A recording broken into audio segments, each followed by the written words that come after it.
ഇന്ന് ചെറിയ മക്കളെ പറ്റി ആലോചിച്ചു. അതായത് 17 വയസ്സിന് താഴെയുള്ള കുഞ്ഞുങ്ങൾ എന്ന് പറയുന്നത് അവർ വീട്ടിലുള്ള സമയമാണ് അവരുടെ ഒരു ഹാർമോണിയസ് ടൈം എന്ന് പറയുന്നത്.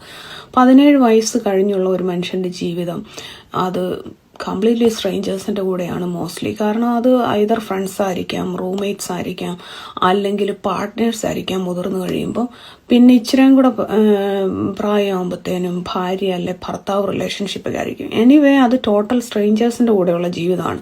അപ്പോൾ കുടുംബത്തിൽ കുഞ്ഞുങ്ങളുള്ള സമയത്ത് അവരെ ഈ ടൂ മച്ച് ആയിട്ട് പ്രഷർ ചെയ്ത് കാര്യങ്ങൾ ചെയ്യിപ്പിക്കുക. അക്കാഡമിക് ആയിട്ടുള്ള പ്രഷർ ഭയങ്കരമായിട്ട് പഠിക്കാൻ നിർബന്ധിക്കുക.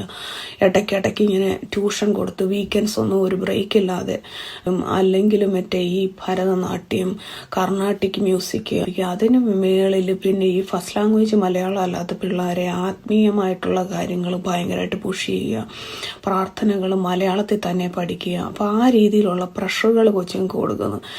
നമ്മളെയൊന്നും ഇതുപോലെ ഭയങ്കരമായിട്ട് പ്രഷറൊന്നാണോ വളർത്തിയത്? അല്ല. പക്ഷേ നമുക്ക് ഈ പറഞ്ഞ പോലെ പൈസ ഉണ്ട്, അപ്പോൾ നമ്മൾ മാക്സിമം ഇതുങ്ങൾക്ക് ഇങ്ങനെ കൊടുക്കുക എന്നൊരു ചില മനുഷ്യർക്കൊരു ഹരമാണത്.